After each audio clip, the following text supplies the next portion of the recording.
next to the Wi-Fi? Don't worry about it. I don't worry about that. You gotta give us a shot. Listen to me. Let me hear what I'm saying, okay? You get your shot. You had your shot right there. In this situation.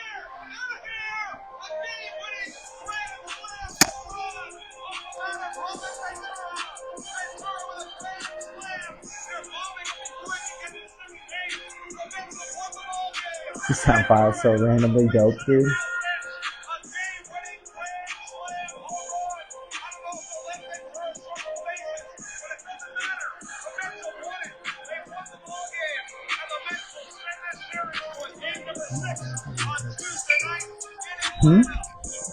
Oh yeah, here, hold that real quick.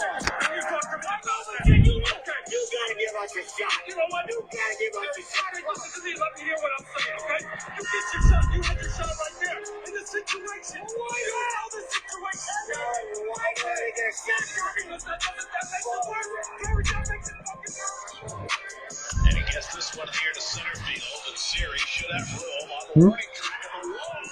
That's out of here. Barrientos with the carry. 2-run homer to tie the game. Second major league home run. He hits one in his first big league game of the season. And he drives one deep That should left work. field. That goes Riley. That goes out of here. And the Cam's in game here, is simply tied. carried away. The facing of the second deck. Francisco Alvarez James. brings the Mets back from the That is a with a dope 3-run homer in the bottom of the ninth to tie the game at 5. My The Pee-wee. rookies step foot at center. Alright, you go sit down. It was special guest on the live. It's out of here. The birthday boy himself. Today's the Driving, birthday? driving. Sunday was his birthday. This year. Right, Sunday? Sunday. 16. He's driving now. He turned 16 Sunday, got his permit Monday. Okay. That don't make you feel old. I remember feeding him when he was a baby. Jeez. I'm old as dirt, bro. I'm getting dusty, bro. You're not supposed to agree with me, James.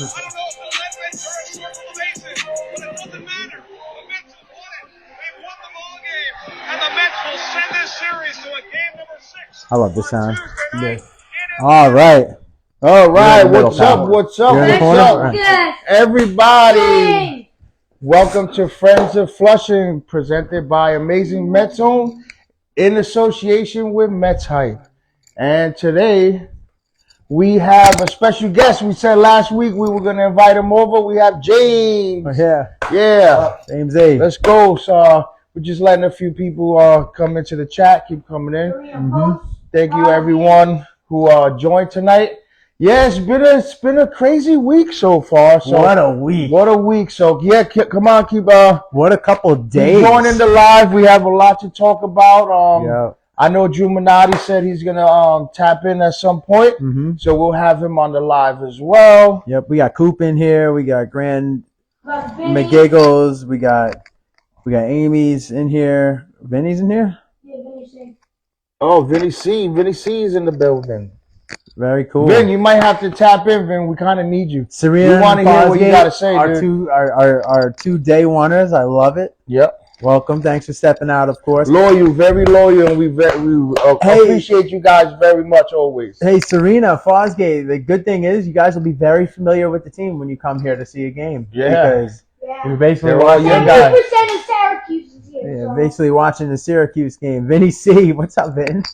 Big Chenzo. Long time no see. We got to get him to come on here one of these I've days. been asking him forever. He's bro. a good baseball fan. Yeah, man. He's that's- no, a lot in of the people. barbershop, he's always rapping baseball. A lot of people don't know that Vinny C. At one point he worked for SNY. He was a writer. Oh, did he really? Yeah, for SNY. You know what's Yeah, so funny, dinner with like, David talking Wright. about that, because I always thought that he was, like, going to the barbershop, and, like, all the time. I always thought Vinny was the biggest Yankee fan. No, For the Vinny's longest a diehard time. Met fan. He's probably having a heart attack now that you even said that. Yeah, I always, just for some reason, I always thought he was a big Yankee fan. But Yeah, no, that's but cool. Vin I love was it. he wrote for the SNY blog back when there was no Instagrams or anything like that. It was just online writing, and you had to go to websites and Imagine actually- you had to look for things. Yeah, no, you back had then, to look you know? for it. That's on my tongue. All right, and Yep. he also actually Vinny used to have a website called Metzilla, his own website with a buddy of his that was big for a little while. And yeah, Vinny, man, he was in spring training a bunch of years. Also, he's a and diehard. yeah, He had a he had website dinner back in the day. He had dinner with David Wright. Did you let him Who's in? that? Drew. Drew? All right, let Drew. Definitely let him in. You can't? All right, let me get him. No, 'cause it's the thing. Simply carried All right, away. watch Don't out. let Drew in. I love it. I love it. But anyway, so this is my cousin or my godson here.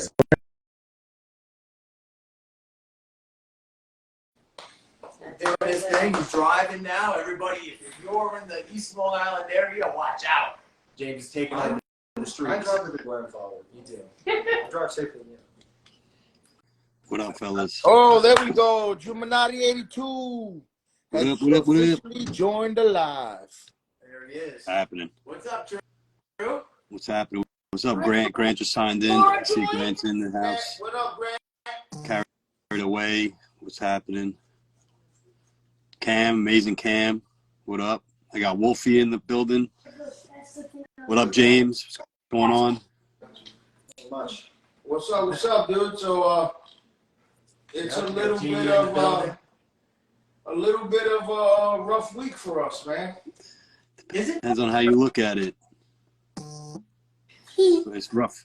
It's rough for But I mean, listen, will it benefit I mean- us in the long run? I'm not. Yes. I'm not. That's how I joined. What's up, Mets? yeah. I think it's rough for 40-year-old pitchers. That's what it's rough for. Yeah, we miss you, hype, bro. Mets up, you have to tap in, please. Yeah, hopefully we'll see you next week. I texted him Yeah. earlier. He didn't even answer me back. Yeah, He's too Genie. busy now. Yeah, Genie, rough Great. week for a multitude of reasons for you, man. I mean, hopefully, yeah. you know, We're pulling for you, Grant. for Jenny Mets. You'll be Yeah. back. Definitely. Yeah. Gotta get that page back, bro. Listen, I told him the other day, I said, I trust us. We know what he's going through because when Instagram shut the page down, we were down for a week and we were sick, We dude. were bugging out. Yeah. Remember We that? didn't know why. We had no clue That why. got sick. That's the hardest part, is not knowing. 14 years. Dad got sick. He was so scared. Yeah, it's sick. It's sickening to me what they're doing with the Jenny Twitter page or X page, I guess it is Yeah. now, because I followed him since I was, you know what I mean. So it's very crazy to even think about doing it. But regardless, he'll be back. You can't keep legends down forever. Legends never die. It is what it is. Anyway, crazy week. Let's go around with some feelings. Are you guys mad about Canna and Fam? Not at all. Yeah, They both me needed either. to go. So I never liked Canna. I like Canada. It's hard not to like Canna. Favorites for the last 2 seasons. I mean, that's a good like segue into like thinking about the difference between Canna's release and Max's release, right? So the way Canna was like a class act, like saying such good things about the team, saying like how like, you know, he loved playing for the Mets, and like, you know, the way Max went out, kind of like, I mean, what do you guys think about that? Like how do you feel about the way Max went out? I think Canna is just a classy guy in general. Had nothing but good things to say about the organization, how it's ran, that he's sad that he's gone. He would have loved to finish his career in New York, all that stuff. Max is obviously this was a little more personal for Max. He was obviously offended by the moves and us. It wasn't a working recipe, so I don't know what Max Scherzer expected the Mets to do. Max Scherzer is a grandpa. But what did he expect Really- the Mets to do? It Really, wasn't working. it's what it is. It comes down to, simply put, Max got driven out of New York by Verlander and his superior pitching. Max is definitely a Hall of Famer, without a doubt, and so is Verlander, but they didn't, as my father's been saying, they didn't get together, they didn't get well and work well together on the Tigers. And so I think that carried over here, and really, without the Mets saying that they were going to be competitors this season, Scherzer said, I'm out, I'm not dealing with Verlander, I'm not getting, because he was not pitching well, although he had nice moments of it, but in the end, he got run out. Just wasn't the pitcher this year that he was last year. No. Yeah. And then the camaraderie wasn't there. Even on TV, they were talking about it. You know, Gelbs was talking about it on TV, how they would show shots of the dugout and the pitchers all kind of together in like a huddle and going over what it was like last inning. He wasn't that veteran presence. No, It felt like Justin Verlander showed up and Scherzer was out the back door. Yeah. right. Max last year, like after his starts, he would have everyone come over. Like he was like giving people pointers, and I feel like he was into it. He was getting thrown out of games when he wasn't even pitching. Like, I mean, this season he was like a dud, man. And I feel like that all started with that Padres playoff game. Like, I mean, I don't know. Like, I feel like he wasn't the same after that. And then he got caught with the sweat and rosin, you know, that whole scandal in the beginning of the year. Like, I just feel like he was a different player this year, you know, and it showed. And I feel like he got aggravated, but I think it's because he's a competitor and like he's not competing at the top of his game anymore. And who knows what's going to happen? He's going to go to the Rangers. And I mean, they're a playoff team and we'll see what happens, but I don't think he has that same juice that he had. And I think that bothers him, you know? I mean, I think they're definitely both competitors in that sense. And I agree with A-Wolf124 here as well. Like, we definitely reloaded our prospect pool, so it's nice to see some talent coming in. We got some really good pieces, for sure. Yeah. Potentially really good Did you guys pieces. see him? And we got some mid-level pieces. But you know what? Right. There's got to be a top, there's got to be a bottom. Some of these guys weren't worth S-tier prospects. I Like, know, I hope like, he retires a Met. I don't. no. I don't think that he did anything here to wear the orange and blue, especially. I'd rather DeGrom come back and retire a Met than Scherzer. But I I mean, agree with that. that's We talk about Alonso getting hit in the face. Yes. Alonso gets hit left and right all the time. Alonso is got to be, at this point, you got to figure he's one of the toughest guys in the league because he just gets beamed constantly. You know what I mean? And Yeah. the section of the hand, it I really think a has- lot of our players get hit. That's it. What it comes down to with that is that there's not a lot of protection in the lineup. Acuna will win NL Rookie of the Year 2024. He's not going to be. That would be nice, man. I don't think he's coming up in 2024, but that would be nice. We'll I mean, him in 26. yeah. I mean, I want Acuna to do good. I love going back to what you said before, Joe. Like, I love those moves. Like, you know, like getting those two prospects from the Astros, like that. I feel like we fleeced them. Like, you know, like they could have re-signed Verlander and kept those guys, and they wanted him bad back. And trust me, I would have loved to keep Verlander because, you know, next season, I know it. Like, I hate to chalk it up as a wash, but like, look at our rotation. I mean, who do we have besides Senga? Unless we go out and get somebody. And that's the other thing we need to talk about is, you know, the way that they kind of played Max. You know, like they made Max feel like we weren't going to get anybody, and then they kind of like just felt like it came out today, and then I think it got erased in the post that, you know, he's trying to say that, you know, one thing Epler told him was, you know, that we were not really going to get anybody, and we were going to kind of like just, you know, sandbag it. And they were just saying that just so that he would, you know, waive his no trade clause. And I think that's genius. And that's something that we got to talk about, like how Epler is kind of like the voice of Cohen, and Cohen is a businessman, you know, and he knows how to run a business, and he knows how to be kind of like that ruthless businessman to get what he wants. What up, Mets? You're right. What up? John Hype, what's good, bro? What up, bro? Hey, man, we miss you, bro. Hopefully we'll have you on the couch next week, bro. And we got a ton of people popping in here. We got B-Cappy, Dro Step. I like the name. I like the first part of that name. That's a beautiful name. Joseph 822, Jose Jovier. I'm not going to attempt that. Let's see. Jovier, was I right? Luciano Torres. There we go. Vincent Natalie. We got Jim. We got the Grom 2020. Wow, that's solid. Wonder what team you like. Vin the Boss 112. Love it. We're rocking it. Yes, I'm your angel. So where's your hat from? Whose hat? Yes, I'm your angel. Nah. Is it Hype's hat? My hat? Roy's hat? Lost Hype. We lost Hype. That's a shame. Internet. But anyway, so I agree with you, Drew, when it comes to that. Hype, chat back in, Hype. We got a lot of good things going on. Basically, they threw in the white flag. You know, we were talking about this last week. Are we going to be sellers or going to be buyers? You know, everyone thought 7 games out of the wild card spot. They were going to try and make a run for it. I had a feeling like that wasn't going to be the case, but it's okay. It's okay because we still have the Collins as the owner. That's right. That's what I was going to say. That's the big kicker is we have the Cohens. Yeah, well, we have them, and so there's always going to be a level of excitement for the future with this team. It's not like the Wilpon era where we got nothing Oh, yeah, going of course. on, you know? So I couldn't agree more. And I'm fine with it. We were going nowhere anyway.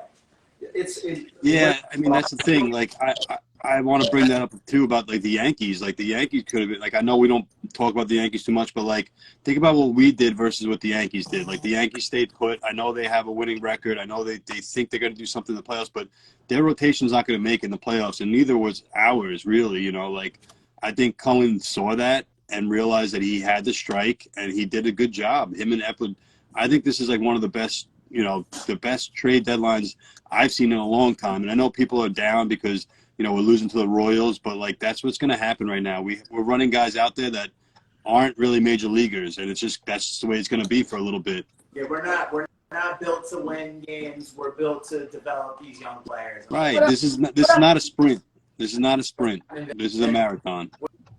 What's happening, Vin? Yo, Vin, what's your thoughts What up, on Vin? that? What's up? I didn't talk to you today, bro. So what's your thoughts, please? Nothing. Listen, I'm wearing my Angels shirt because I'm hoping for a 224 Ohtani. You know what I'm saying? But no, look, I just want to touch on Scherzer real quick. Like, I got no problem with what Scherzer Joey? said. So I'm in the car, so I know I'm a little dark. I'm sorry, but I'll get a light on soon as I get That's home. that's a I got no Met problem fan mentality. I got no problem about what Scherzer said. Like, if you listen to the Steve Cohen interview before the game, Scherzer asked him if he was going to go 100% into free agency. Cohen couldn't make that promise. Scherzer's at a point in his career where he has his window to win is small. So I don't really have an issue with him, you know, saying what he said and leaving. But when I think of Max Scherzer's tenure with the New York Mets, I think of coming up small in every single big spot the Mets needed him in. You know, Atlanta last year, San Diego last year, Atlanta this year, the Yankees this year. 2-game losing streak. Scherzer on the mound, can't get out of the third. So I don't miss him. I will never look at him as a good Met because we brought him here. The Mets brought him here to come up big in big spots, and in every big spot, Scherzer came up small. Yeah. So, and I'll tell you what, with the trades, to me, it's like an emotional roller coaster, right? Like, I love everything they did because I believe they've been telling us since Steve Cohen got here, it's about a farm system, sustained success. And I truly believe if you look around the league that you need a farm system to have sustained success. But I thought we were going to the World Series this year. So it's like After last season, yeah. Yeah, you know, 101 wins, and I'm thinking, they're gonna win 95 with their eyes closed. Yeah. Like, they're gonna be in the playoffs again. I'm gonna be going to playoff games, like, and here we are, August 1st, and it's August 2nd, and like, I don't even have the game on. Right. You know, so like, These guys is a lot less. I like what they did because I think it was smart for the organization, but with the expectations I had, like, it's upsetting. And, you know, and now you're looking at 24 and 25. And I look at the free agents in 24, and I don't want to give Urias a 5-year contract or Nola. Like, this pitching staff next year is going to be Severino, Lance Lynn, and Giolito. You know, don't like, say Severino. you're going to have But you're right. You're You're going right, to have to sign guys on 1-year Yeah, deals. you're on like, point. That 1-year deal is like that's what we're going to be That's what doing, and I don't like that. doing. You're going to sign guys to 1-year contracts, and then because if you look even ahead, if you look at 225, where you got guys like Corbin Burns and Tyler Glasnow and Zach Wheeler, now those are guys that you're willing to give contracts to. We should have never lost Wheeler. Yeah, but those are Cy Young caliber pitchers, top end rotation pitchers. So like you said, maybe we wait. So listen, look, I really like the Steve Cohen interview before the game. You know, he said, like, it doesn't mean we're not going to be competitive in 2024. It's just a lot of dead money on the books. So, like, the deals have to be good. So, who knows? They bring in Ohtani. I think that the chances are very slim, but they're still going to be in the – listen, the one thing the Mets got more than anybody is money. So there's not going to be a free agent out there that you don't hear the Mets attached to. So that at least gives them a chance.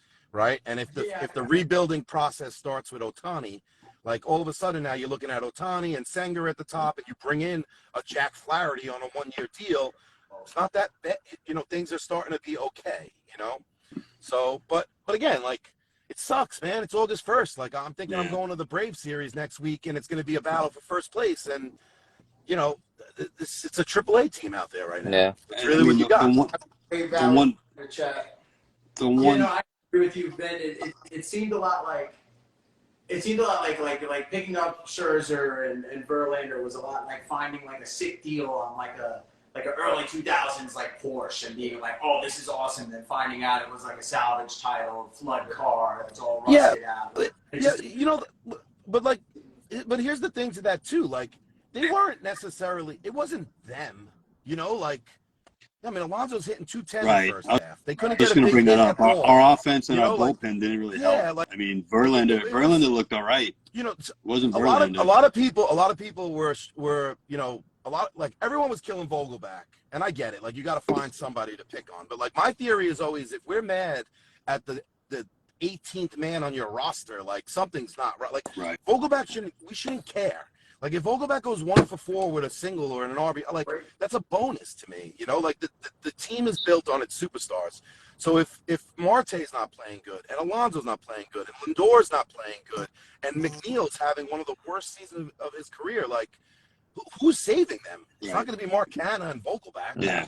You know, so, like, there was a lot that went wrong. The piece that I thought that really screwed them was Trevor Williams. I mean, how many games did Trevor Williams come into last year in the 5th inning, carry them into the 7th, keep them in competitive, and they were to come back and win or do something like that? This year, a starter went 4 innings, you turned it over to Tommy Hunter, and next thing you know, it's 12-2. I think they said too, like, if our starters went 6 innings, we like won like 90% of the games. Yeah, you know, it's just it was a. I don't think I've watched a Mets season. Like really, I really have to think about it. I don't think I've watched a Mets season where every single player on the roster, except for, like, remove the rookies, except for Tommy Pham and David Robertson, every single player on the roster was having a down year. I don't think I've ever seen that before. Yeah. Especially a roster this talented. Right. I believe. Right. Funny, even Olin started to take on Robertson as time went by. A guy who's crazy solid just started getting a little shaky towards the end. Yeah. And it was so funny because we were flipping through the TV last night, and then we just literally happened to catch the second that he blew the game in Miami. You know what I mean? And we're like, oh my goodness, like what's going on? They pull Alcantara in his best start of the year for Robertson to blow it. Nick Castellanos after the game was like, I don't know. He was like, I was shocked they took him out. I guess they just traded for this guy and wanted to, like, give him a shot. You know, I started laughing. But look, man, I think they got a good return on Robertson. I'm really into prospects, like, especially nowadays. I feel like if you're a first-round pick, you see the major leagues nowadays. You know, the way these kids are developed is so much different than it was when I was a kid. And, like, you look at the first-round draft in 1992, you probably can't name 3 guys on it. Like, you go back to 2018, and I bet you 25 of those guys are in the majors right now. So I am really big on prospects. I do think the Dodger way is the way, and I love that Cohen keep saying the Dodger way, because if you really look at the Dodgers, like, really look at what they've done the last couple of years, right? They traded for Manny Machado. They traded for Trey Turner, Max Scherzer, Mookie Betts. They traded for 4 of the biggest players in the sport, and they still have the #1 farm system in baseball, and they're still in first place.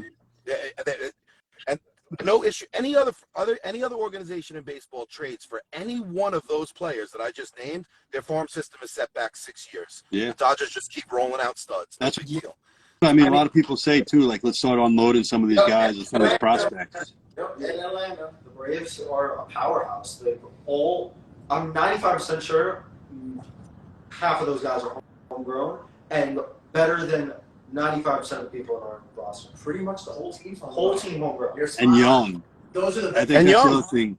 Baseball's getting young. Like, baseball's not like that 35, 40-year-old sport. Like, the payback for that is look what the return on the investment for that is, and this is the exciting stuff, people. That this is the direction Cullen wants to go. Look what the return on investment is. The Braves have won the National League East the last 5 years in a row. The Dodgers, God knows how many years in a row they've won the NL West. You know, I mean, this is why, because one guy gets old, you make a move, you trade a big name, you got another guy coming up right behind them, and they have through the whole system. They got guys in low A that should be in double A, guys in double A, long in triple A, guys in triple A that are league ready. And it's because they just constantly are funneling people in. They don't have the depth issues like we have. But at the same time, the road was not built today. The Dodgers did not set that up in the day, and the Braves certainly didn't set that up in the day. So right now we're just getting to the beginning of that. And everyone's like, oh, another shortstop, another shortstop, another shortstop. Yeah, here's the thing. Everybody that comes out of the draft's a shortstop or a center fielder because they're the most athletic people in the league. Jacob deGrom was a shortstop. Jose Ramirez was a second baseman. Mookie Betts was a second baseman. Like, all these guys are drafted as shortstops and second basemen because they're athletic. That's where you put a high school kid. Your best athletic player on the high school team plays shortstop or center field. So, and then when they come to the majors, you mold them into what you think they're going to be. So just because, Acuna plays short doesn't mean the kid can't be playing center field in 3 years. So like, it's just kind of how it works in the majors. I mean, you look up and down the list.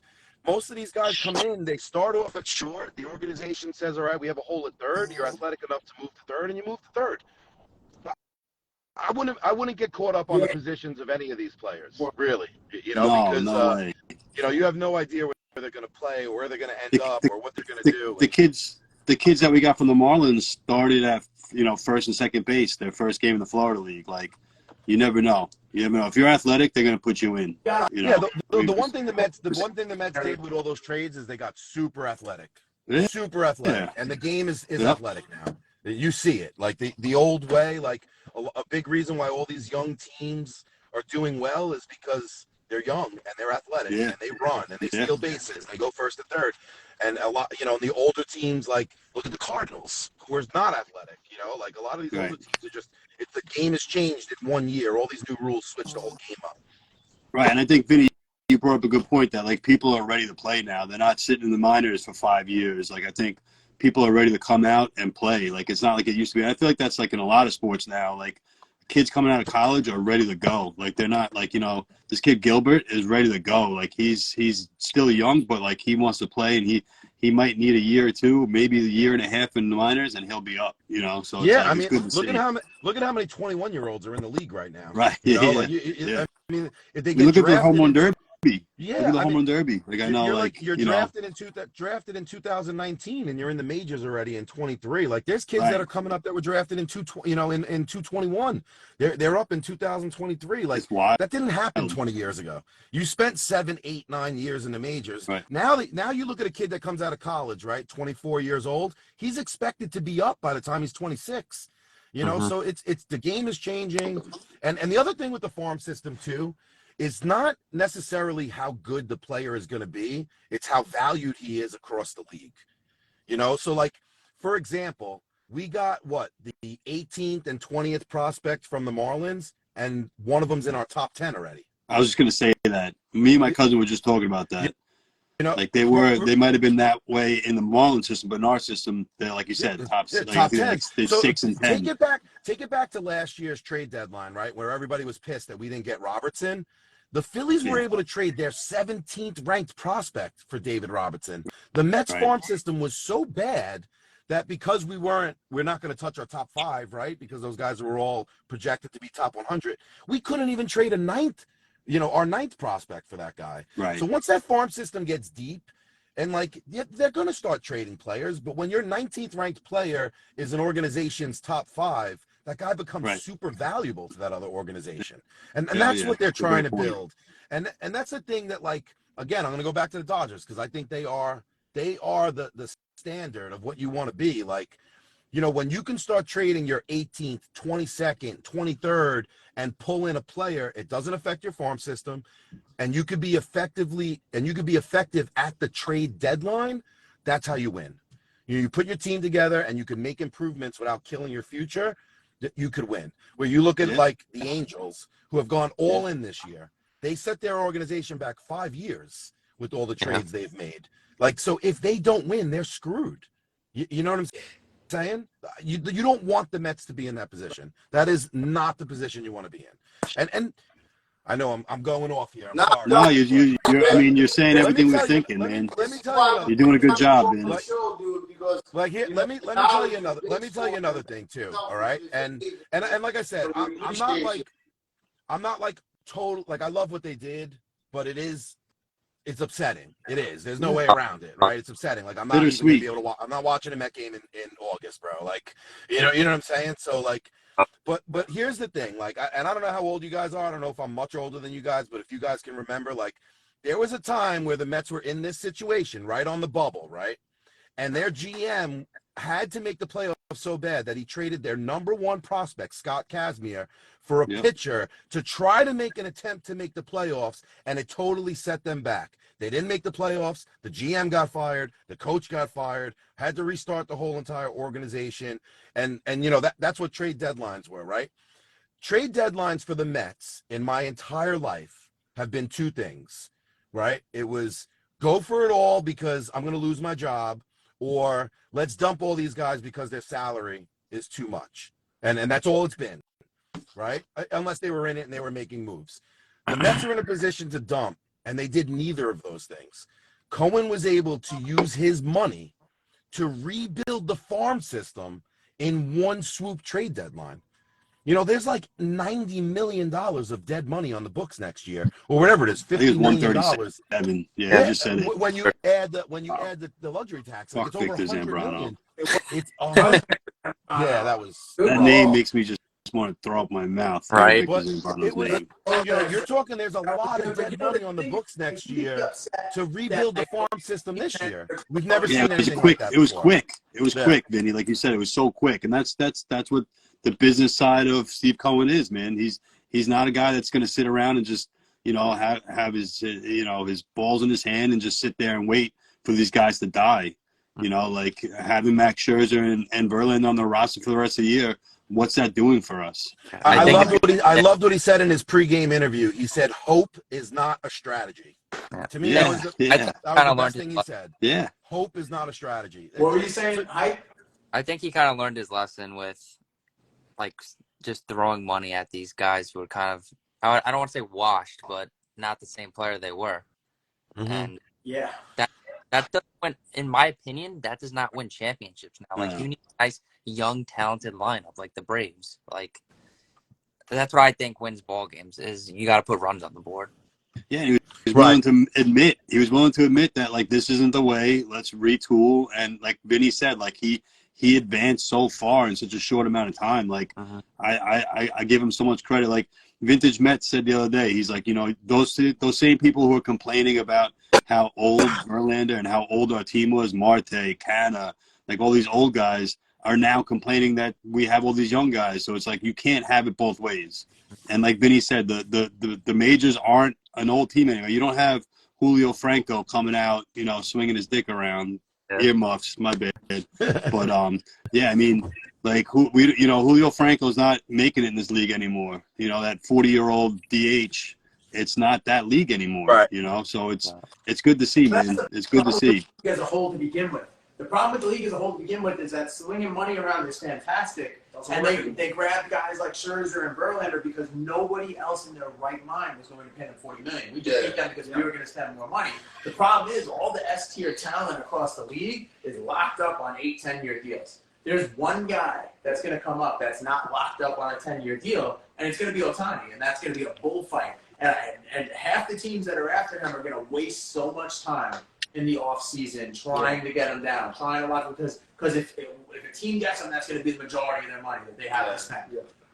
What I hope that they do, and I don't want them to go out and make crazy deals. I want them to pick up quality pieces based on who's out there. Obviously, we're going to need to totally pitching.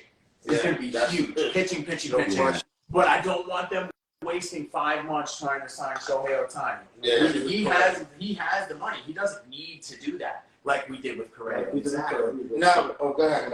But instead of going out there and trying to do this and that and everything, they need to build the team. Like we have a ton of young talent, a ton of speed, a ton of power behind bats. We have a lot of good stuff going on, but we can't sit on Ohtani. This is what we're going to talk about in the car right here.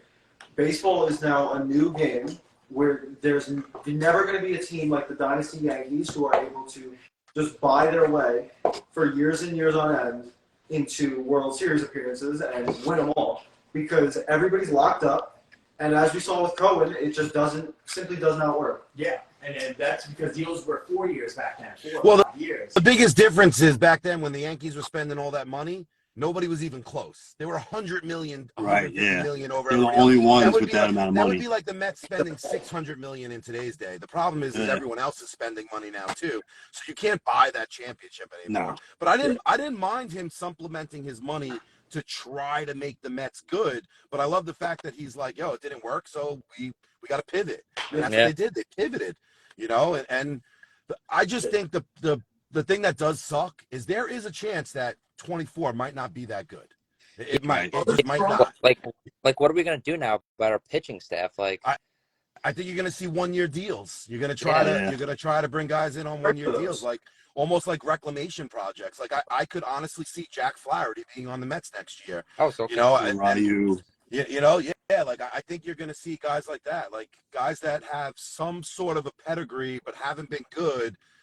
And you know, not for nothing, but like if they can sign some free agent offense, then maybe they could just muster their way through the season offensively. I mean, Almost like that Twins. Remember that Twins team from like 5 or 6 years ago that just hit a ton of home runs and just like blasted through the league through offensively, but didn't really have any pitching to get it done. Like, I mean, maybe that can keep them competitive, but I don't like next year's free agent class. I really, really hope they don't make any bad signings, and I don't think they will. I don't think they will. I think they learned their lesson. Yeah. I think they definitely learned their lesson. I think the best signing the Mets could make is bringing Stern in from Milwaukee. Yeah, they're going to. Yeah, and they're going from to. There. That seems like that's a done deal. I think the big and he's going to bring he's going to bring his own coach in. Is he going to bring Craig Counsell with him? Right, I was going to say Counsell is coming in probably. Like he's going to take a year off and think about everything, and he's going to bring in his own manager. And who knows? I mean, Epler really saved his job, I feel like, with this trade deadline. Yes, but, I think so too. Yeah, well, I don't think Epler was ever really in jeopardy of his job, but I think Cohen likes him. In the comments, I think Marlon, you have a point. To an extent, especially with the kids up between like the production Alvarez has given us, Beatty's been giving us some good stuff. Vientos will ramp up.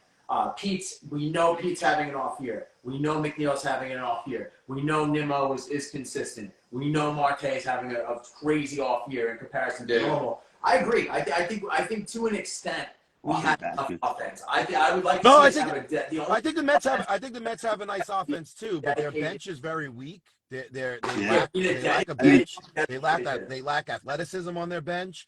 Even all those young guys that you're mentioning, like Beatty, Alvarez, Vienta, those guys are not athletic, you know? So, like, they need more athleticism on the team. They need more guys that can play multiple positions. They could use a lefty or two lefty bats would be nice, you know?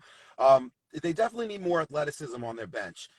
In order for them to win next year with the pitching staff they're going to have is, I think, defense and depth is going to be a big, big deal for them. I mean, in an ideal world, you would have Nimmo in center. You would put Nimmo in center, probably Mauricio in right. Yeah. And then you would have some combination of one of these younger kids that we just signed in left field. You could use even as a bench or even just DH him. He's getting older. You know, I mean, if the bat speed is there when he comes back, his bat speed wasn't there this year. But he was battling injury, stuff like that. But if his bat speed is there and he could be capable at the plate, just DH him. He's older, and that solves the problem right there. You don't need to go outside of the organization to get anything other than pitching. It's all here. Yeah, but you know, the Mets have showed us that they don't like to bring their prospects up too early. Yeah. So I don't think you're going to see Acuna or Gilbert. Or even Kevin Parada. Parada's not going to be here for a while. No, and he's good. He's athletic, like you said. I mean, he's definitely athletic. But, you know, I don't think you're going to see Acuna or Gilbert on this team for a while. So they're going to have to supplement some of that. I think Epler kind of touched on that with Ronnie. Like, you know, he said, like, we're not just bringing guys up just for the sake of bringing guys up. You know, we're waiting till they're ready. He's like, you know, they're investments. Yeah, that's the way you have to look at it. He said, I'd rather bring them up too late than too early. Right, and look at last season. Last season, they brought up Alvarez the wrong time. They brought up Vientos the wrong time, and I feel like they learned their lesson. They had, like, you know, a little bit of egg on their face, and I think they're not going to make that mistake again. As much as I want to see Mauricio play, we've been all, like, you know, in Mauricio's corner. I feel like bringing him up too early is just they're going to make that same mistake, and they're not doing that. I agree with you. Yeah, and here's the other thing, too. Like, we killed him. I agree with them calling them up. I don't think it was September. In September, you try out kids. That's what you do. When you have so maybe actually maybe it wasn't the right time. We were in a playoff run. Right. Last season was different, I guess. Yeah, it was different. They got forced. Our offense was absolutely abysmal at that point, so you can't really say that there was a big issue with that. But what we are seeing is that Mauricio is definitely not being called up on purpose because either he's got an issue, and honestly, I wish we got rid of him because he's not taking reps in the outfield.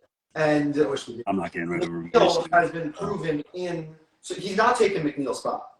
McNeil can play the outfield, so you could say there's kind of an argument there, right? Yeah, I move agree. McNeil to the outfield. They're saying I don't know how Vientos is up and Mauricio. Yeah, I mean, the season McNeil's having, who knows if Mauricio might take a spot in a year or two. they shouldn't. Yeah, Yeah, but Look, I'll say this. We all complained in the beginning of the year about their use of Alvarez, and to me, we were wrong because Alvarez is doing very well. And the way they used him is probably a big reason why he's doing so well now.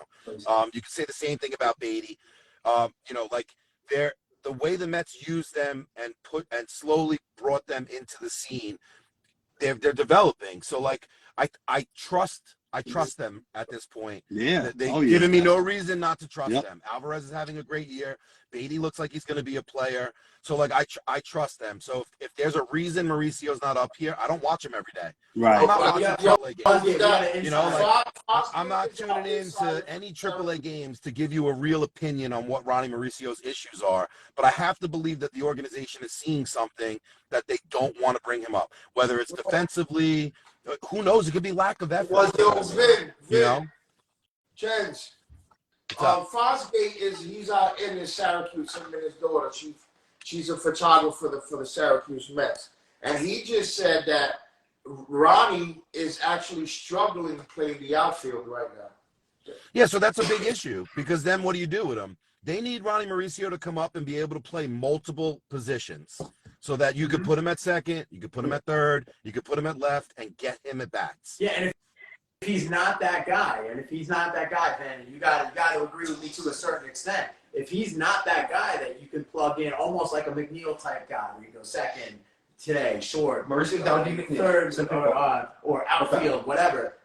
Deal him at the winter meetings. Fly him. Let's go. Yeah, like deal him. We have young talent. It's okay. You know what I mean? Like, but I do think personally, I think that Vientos has a much higher upside. I think he looks better. I think he almost looks like a young A-Rod. Do you like Vientos? I do. Yeah, I think he has to play more. I think that's his problem. I think like if he plays more, maybe. But I mean, he hasn't shown me as much as I don't know some of the other guys like Beatty and Alvarez. I think my issue with Vientos is it's really tough for me to get into a guy who's a 23-year-old DH. Yeah. You know what I'm saying? Like if you can't play the field when you're 24 years old, like what are we doing? The other night it was horrible. Yeah, that's playing it lost in the game. Yeah. How bad his was, how undisciplined, how sloppy his defense was, how bad he looked at the plate. He swung at every pitch. He didn't take a pitch. It didn't matter if it was 3 feet outside. Alvarez was swinging at it last year. Look at the thing about Alvarez. Alvarez was the #1 ranked prospect in baseball. There's a big difference from Alvarez's upside, the way people viewed him, what people thought he was going to be compared to Vientos. Vientos is a prospect in your organization where Alvarez was looked at as the #1 guy. You know, like this guy was ranked higher than, Jordan Walker on the Cardinals. He was ranked higher than Tower, who's on, on Baltimore, ranked higher than Henry Davis on Pittsburgh. He was #1. So his ceiling is way higher. There's a reason that MLB Pipeline, Baseball Perspective, and Baseball America said this guy's #1. It's a big difference from where Vientos is looked at as an organizationally ranked guy. Baseball right now, that's for sure. Serena Post says he's had no hustle lately. His bat hasn't been great lately either. You guys only see the highlights and posts, and that's it. You don't see the strikeouts and errors and all that. You are absolutely correct, and there's a reason. And she's talking about Mauricio. Yeah, Mauricio. Vientos with the double. Oh, we all know Serena's not talking bad about Vientos. Yeah, look. I think with the way Alvarez has developed and the way Beatty is developing, I have no reason not to trust the organization on how they're gonna use the minor leaguers. I don't watch them, so I can't sit here. I never want to be that fan who's like, bring this guy up and do this and do that, when like they're watching him every day. They're getting reports every day from scouts, from coaches, from this. I'm just the guy on my couch who's looking at the stat lines and highlights on YouTube. Exactly. You know, so like you really don't And know. Mauricio had You like don't know I what's think he had happening there. Mauricio had 3 walk-offs out in 7 games, and like he killed it in the Dominican League this past off season. So like maybe it's the team. Like maybe playing in Syracuse isn't like what he wants, obviously. And I don't know, playing in the Dominican League, he was crushing it. So I don't know, man. I don't know. I don't think we should ever think about trading Mauricio. I think he's going to be one of the best. He's going to be one of the best out of all of them, I think. I don't think they should trade any prospects right now. You're trying to. It would just go against everything you've just done. Yeah, So like you said, once Cohen took over, that was his first goal, was to rebuild this farm system. Build the farm system. And look what he's done so far. I mean, those trades that he made just recently were like, that just shows you like what his goal is to like make us younger, make us more athletic, and just rebuild. Like, you know, you listen, can't. having too many good players is a really, really good problem. Right. Look at the Cincinnati Reds. They got like 7 guys that play the infield. They're all ranked in like super high. They all come I up think and they last year produce. too, Like, like that's a good problem. Last year we won 101 games, but think about those guys down the stretch that were doing well for us. It was like Marte and Escobar. Like, you know, like we weren't sustainable. You know, like as much as we think that those were that team looked great. Like Vin said before, like, you know, people coming in and just saving our like the bullpen saving us. Like, I don't know. I feel like last year was kind of like a mirage, you know, and I love the season and I wanted to do better, but at the same time, like, you know, we kind of like our true colors shined, and like this is what we are right now. And I love the direction of the team because of Cohen, you know, and I keep saying that. You believe in the owner. The guy has a vision, and you believe in it.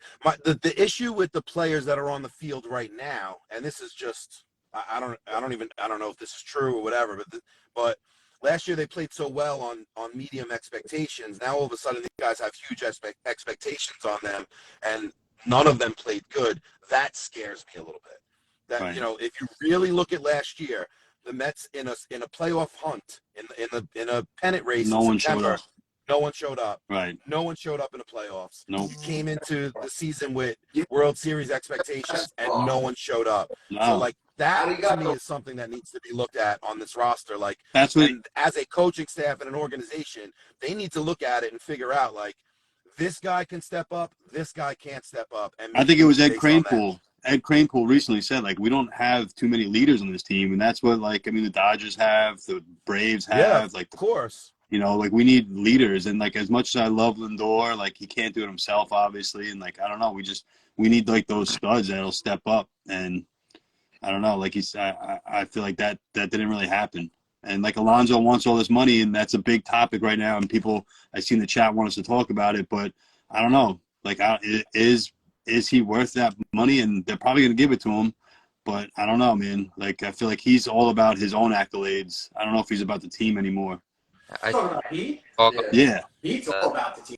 I think that's the perception that you get.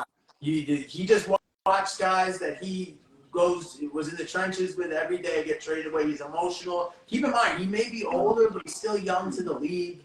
I have no problem. He has a thirst to win, and he is seeing that what the Mets needed to do this year, after bouncing off of last year with 101 wins, they really needed to establish that winning culture with this year and at least be over 500. It's just seeming abysmal right now. The problem was our vets didn't drive the winning culture. Whereas Scherzer last year, like to bring us back to like Drew's point talking earlier, Scherzer last year kind of really drove a winning culture with going over things. Well, was that Chris Bassett? Was it Scherzer or was it Bassett? Bassett was a monster, and I was so upset that they got. You know what? It was Scherzer. I'm the best son baseball. Bassett was always in the mix, and I always. I wanted them to sign him so bad in the offseason. Yeah, inning eater, still throwing a $120 out there. Let's see, the old timers were the heart of our rotation. You're absolutely right, Cosby. I never an all timer last year. He's the only player that gives a crap. You're absolutely correct, Sal. Pete, not a team guy. Shut his mic off now. Yeah, Pete is a team guy. Pete started the LFGM thing. Yo, he loves them. Look. Here's the thing with Alonso. I definitely think he's worth 8 years, 27, 28 million a year. I don't think he's worth more than that. And I love Pete Alonso, and I want Pete Alonso to stay on the team. I'm not shutting my mic off. Like I know what I'm talking about, guy. I don't think Pete Alonso is a superstar by any stretch. I think he obviously when we're doing good, he is the best power hitter, one of the best power hitters in baseball. Right. He is a very good Met. I want him to stay a Met. I would like him to be here for the next 8 years. Yeah, don't get me wrong. I'm not trying to shit on Pete. I'm not trying to shit on Pete at all. I'll just name you a couple guys that make $30 million. You tell me if Pete Alonso's as good as them. Yeah. We could start with Manny Machado, Mookie Betts, right? Is he better than Freddie Freeman? No, he's not better than Freddie Freeman. Is he better than Paul Goldschmidt? Like those guys don't make $30 million. Why should Pete make $30 million? Start hitting for average. He's not better than some money. Judge. Judge makes $30 million. Yeah, I think it's all the perception of Pete. Like I love Pete. Don't get me wrong, but I feel like I don't think he's worth that same contract that you're giving Freddie Freeman, like you said, or Mookie Betts, or any of those guys. So like, yeah, like Pete looks good. Like in on our team, he looks good, and when we're doing good, he looks good. But like, I feel like, and obviously he's injured this year. Guys, like, don't get me wrong. I'm not trying to shit on Pete at all. But I'm just letting you know, like, I don't think he's worth that money either. But here's the thing, like Chris, he's not worth 30. Chris said in the comments, like, who gives a shit? It's not your money. Right? Yeah, no. Trust me, it's not my money. You pay the luxury tax and be done with it. And I want to keep Pete. Don't get it twisted. I'll keep Pete too. But let me say one thing to you guys. Let me ask you guys a question. The Mets have the highest payroll in baseball. Do they have one superstar? Right. Is there one superstar on this team? No. They don't have one superstar. You count Lindor. So like, I understand it's not my money, and I really don't care about the money. I don't care what guys get paid, but like, if we're gonna pay a guy like a superstar, I want it to be a superstar. Right.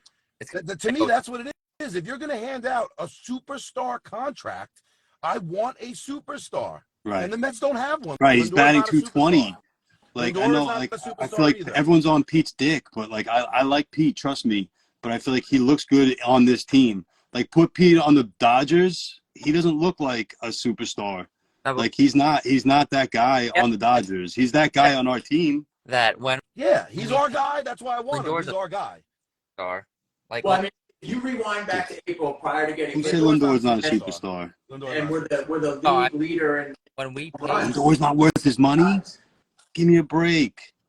I'm sorry. I'm reading the comments. Yo, I don't think Lindor's worth his money either. Lindor's top 3. Lindor's one of the best shortstops in the league, hand down. That's fine. That's fine. He's one of the best shortstops in the league, but he's not one of the best players in the league. Like this guy, I'm like just to say something. Like he said, Lindor's not worth that money, but he also said it's not his money, so we're not spending. Like who cares? Like if Lindor gets that big contract, who cares? If Pete gets that big contract, who cares? My comment was that, you know, like you said, I don't think Pete is that superstar contract. Right, me neither. That's hands but I want him. down. But we agree. We both I want him. I want him. I don't want him to go anywhere. I love homegrown players. Me neither. Homegrown players should stay. But my point is this: the whole reason that the Pete Alonso thing is coming up is because that he's a 10-year deal. Like unbelievably not. He's too old. No, but the reason the Pete Alonso stuff is coming up is because people are saying that Pete wants superstar money. And that's why there's rumors coming out of the Mets. And that's what I said before about not being a team player. Like, I feel like he's all about ego and all about – he wants to test the free agency because he wants the Cubs to lick his balls a little bit. He wants the Pirates to lick his balls a little bit. And that's Pete. That's Pete. I don't think Lindor is that guy. Like, Lindor got a big contract, but I don't think Lindor is the same type of guy as Pete. More ego-driven than Pete Alonso. What's that? Talk about that. Hey, remember this? What's Lindor? I mean, come on now. That was Baez. That was the whole thing. You can't judge his whole character on the thumbs down. I think it was a learning experience for Lindor. Also, you know what I've heard is that Pete wouldn't be in the Derby unless he was an All-Star, and like Nimmo and Lindor have better stats right now this season than Alonso. You know, I get he has a broken hand, but still, like, I don't know. Like, I feel like that's ego driven too. You know, like that's behind the scenes shit that, you know, people aren't talking about. Lindor's the man. I don't care what anyone says. And everyone's shitting on Lindor, but Pete's average is worse than Lindor's. Like, I feel like no one talks about Pete because he'll hit a home run and everyone's like, you know, on his dick again. I feel like Lindor's the man. I love the shit on Lindor.